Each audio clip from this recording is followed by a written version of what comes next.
everybody, and welcome back to the Dash Trader Newsroom with the #1 best trader fall swing trader competition week 3 review. My name is Michael DeGioia. I am the Director of Education here at Dash Trader Educational Services, and I'm a licensed professional. I'm actually here out in the field today at the headquarters of one of our premier broker dealers. This is Cobra Trading's headquarters in Texas.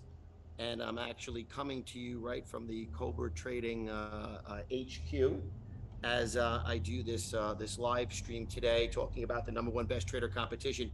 And Cobra Trading is going to be our sponsor for the next and the first #1 best trader competition coming in 2023. So I really invite everybody who has not participated in the #1 best trader competition to join us in our upcoming first competition for 2023, and you will be participating in a competition sponsored by our broker dealer partner Cobra Trading. And I think you can see the Cobra sign right there in the back, and this is in fact Cobra headquarters. And as a child, I used to watch G.I. Joe. It's pretty cool just to be here in Cobra Command headquarters. It's kind of a funny thing to say that, and actually for it to be true. So let's jump right in and talk a little bit about the news. So the U.S. market has rebounded slightly today. I would say it's a little bit more than slightly, because the market was up about 700 points for the day. Now that does take us off the lows, okay? And analysts believe that the Fed may not raise interest rates quite so quickly, and as they had previously expected. And that was the reason for the big rebound today. Now, obviously, there are technical reasons for the rebound today, meaning that the market was deeply oversold. And from deeply oversold values, it had kind of consolidated for 3 days there at the low. And then sure enough, the U.S. consumer continues to spend despite rising prices, many inflationary concerns, and certainly, as we all know, higher interest rates. The high interest rates have affected the mortgage rates, and the mortgage rates have actually, the mortgage refinance rate is the lowest that it's been in 25 years. The question is how long can the U.S. consumer continue to keep up and continue to spend, considering that obviously their earnings are not really increasing or keeping pace with inflation. And certainly we know that credit card indebtedness rates are also creeping higher. So this is a big question for everybody. Certainly, we had some interesting news today, and the headline was that the U.S. government cuts its deficit by more than a half this year. So a lot of the pandemic spending has finally petered out. So the U.S. government is not spending as much as it once was with all the pandemic-related stimulus. As a result of all that pandemic-related stimulus, it has cut the actual deficit down significantly. Now that still means that we are deficit spending. And what that means is that the deficit spending is just half of what it used to be. Now, I don't know what happened to spending what you actually have on hand. When will deficit spending come to an end? Because you can't pay off past debts that have been piled up over the previous years until you start to have a surplus. So you can't use your surplus to pay off debt unless you stop spending in a deficit. So although it is good news that the deficit spending has been cut in half, certainly we are still deficit spending, and that's not as good as it should be, which we should certainly be moving in the direction of the surplus, but we will have to wait and see how long it takes for there to be a surplus. Let's jump right into the competition overview. This is for the week of October 17th to certainly one second, October 17th to October 21st. We've had a very, very interesting turn of events here. Sorry, I'm just having one little second here to move this little subscreen. So we've had an interesting turn of events. We have a Dash Trader best 1017, whose daily gain was $9,243 in profits today, bringing the total amount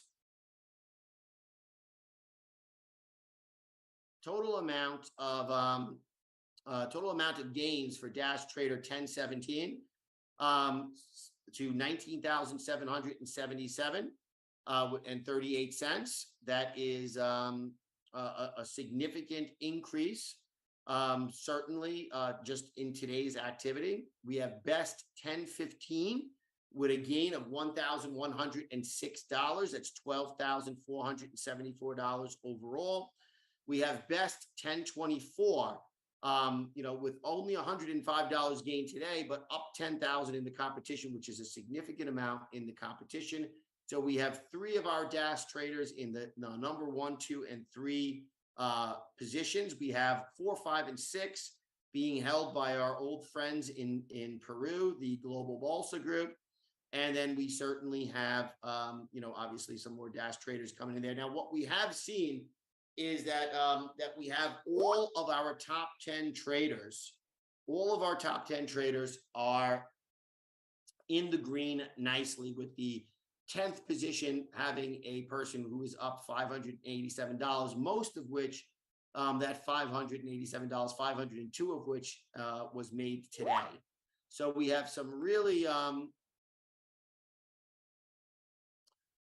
we have some excellent returns as far as as far as our top 10 traders go, for the purpose of the competition. That's excellent results. Sometimes if you're just green, you're in the top 10, but here you have to be green by more than $500 to be in the top 10. And let's hope that continues into week 4. Okay, the top 5 stocks, not surprisingly, we've had some big price action on Snap today. We're going to take a look at the chart of Snap when we go into the market analysis section. So Snap had 56,000 shares traded today. Certainly, they had some news. We have CYTO also. That is a 51-cent stock, a very cheap stock, inexpensive, low price stock. Had 55,000 shares traded today. We have AMPX also had a pretty big active day with 29,000 shares. We have TQQQ, at $20 a share, bringing in the top 5. We also have PEGY, PEGY. We're going to take a look at all these top 5 stocks when we take a look at the charts in just a few seconds. So let's jump to the charts.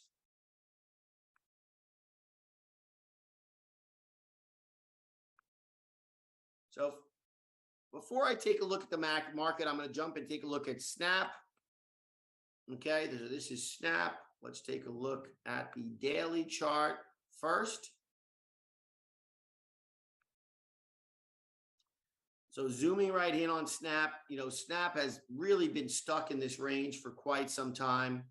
It gapped up and then pretty much sold off. This was kind of a big gap and gap fade, big gap rejection on Snap.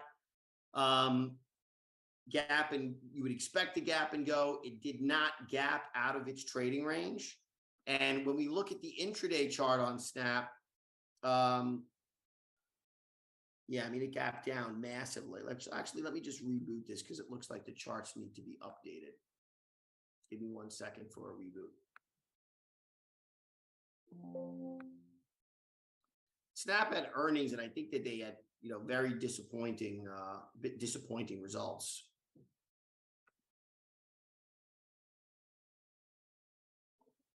Give me 1 second. I'm going to stop the share and restart the share. All right, so let's take a look at the daily chart on Snap, SA.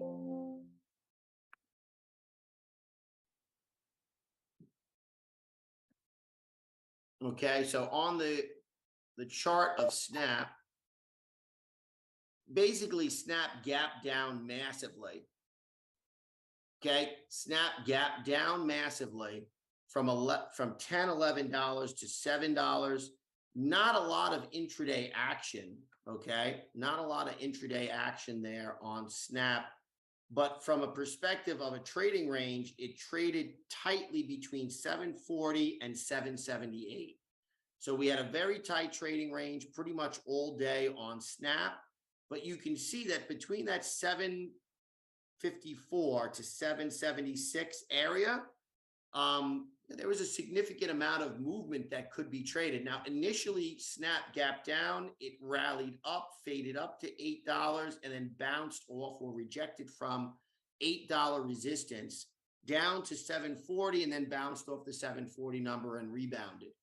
So certainly enough action, and this is exactly what we found that our number one best trader competitors like, is they like a low price stock that trades in a discernible trading pattern.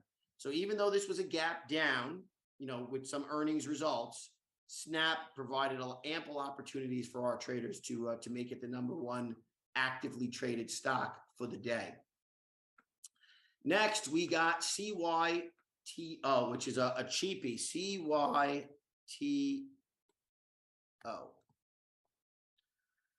So here we go, CYTO. We have a stock that was trading at 32 cents a share, okay, and then it gapped up to 51, gapped up to about $54 a share. It rallied up all the way up to 66, and then traded within the range for the rest of the day. So this is what we would call our gap and, our gap and kind of. I would say gap and gap fade kind of stocks that tend the 1 day poppers and droppers that we tend to see here in the number one best trader competition. We also have AMPX.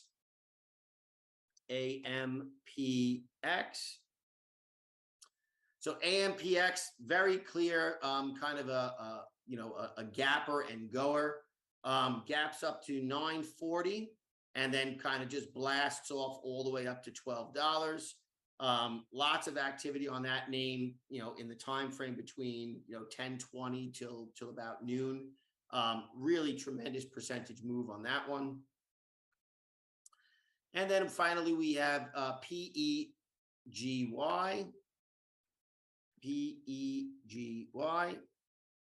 PEGY, again, this is another one of these poppers and droppers.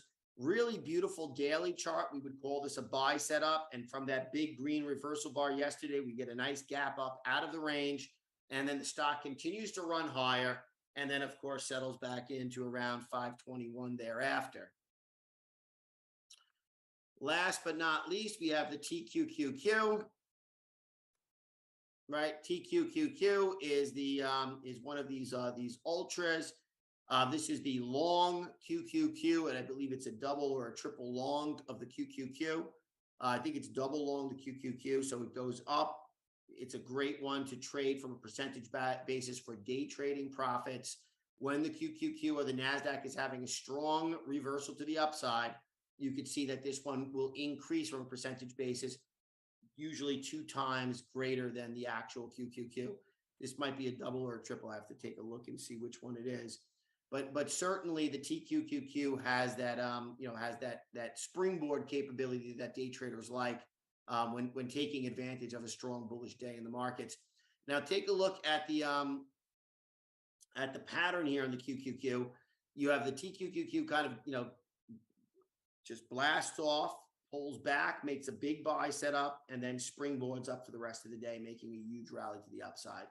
And again, this is just our number one best trader competitors trying to take advantage of the Nasdaq's really strong rebound. The Dow was up 700 points today. Nasdaq had an incredibly strong rebounding day. Obviously, we are very close to the all-time lows. Let's take a look at the QQQ.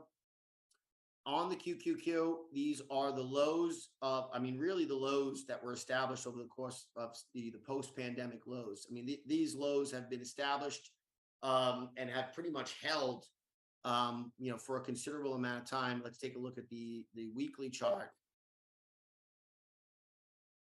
And we're going back till basically 2022 here. And this was the low that was violated from the June low.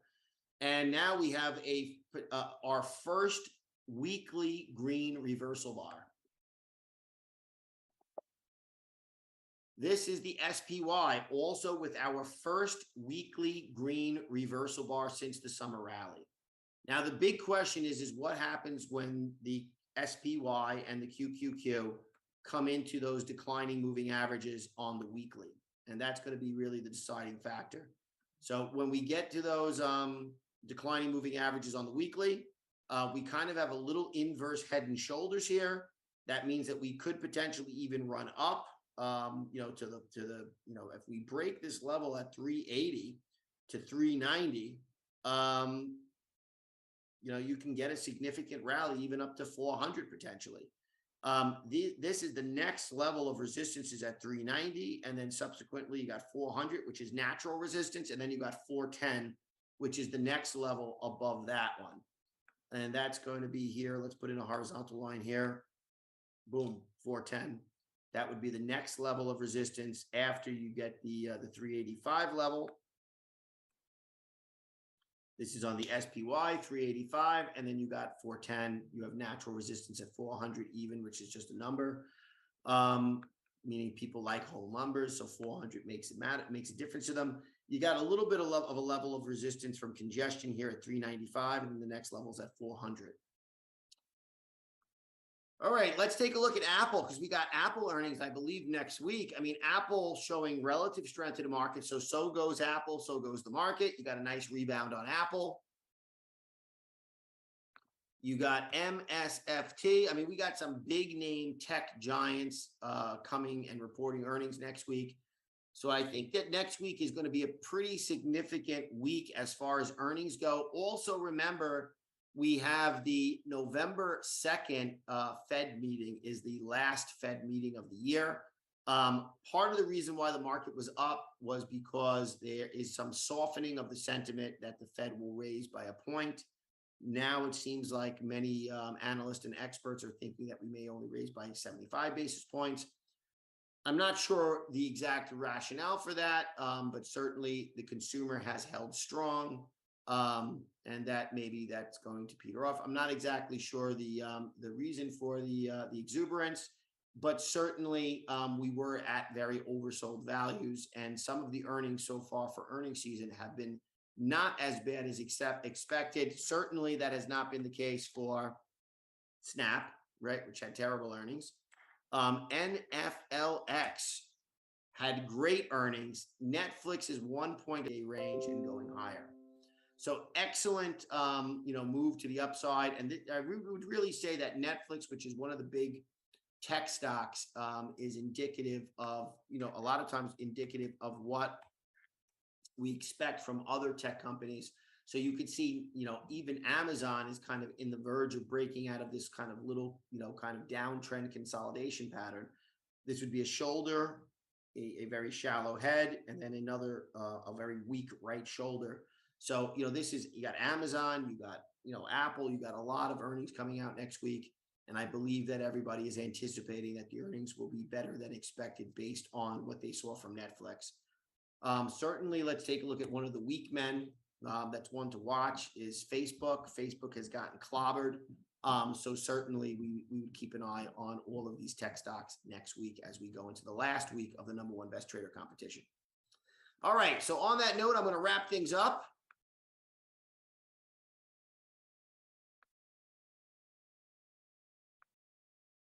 All right. So to all of our competitors out there, review your strategy. What have you been successful doing? What trading mistakes have you made? What have you learned so far? If you have anything, always expound upon what's working and eliminate what's not working. It's still anybody's competition. We have 1 week left. If you're not on the leaderboard, this is the time to take risks and certainly to try to up your game for the last week. If you're in the top 10, this is your opportunity to stay disciplined and potentially take that spot in the 1, 2, or 3 top slots. If you have any additional comments or questions, or you'd like us to talk about something in the future, certainly you can email us at info@numberonebesttrader.com, and I'll see you all next week. Thank you so much for joining me. Have a wonderful, wonderful weekend. We're going to be at the Cobra Trading, we have kind of a traders social tonight. We call it the Traders Hoedown. So Das, I'll be representing Das at the Cobra Traders Trader Hoedown here in Texas. So we're very glad to be here, and a very big thank you to Cobra Trading, who is sponsoring our next number one best trader competition. Thank you, Cobra, and everybody. See you all next week.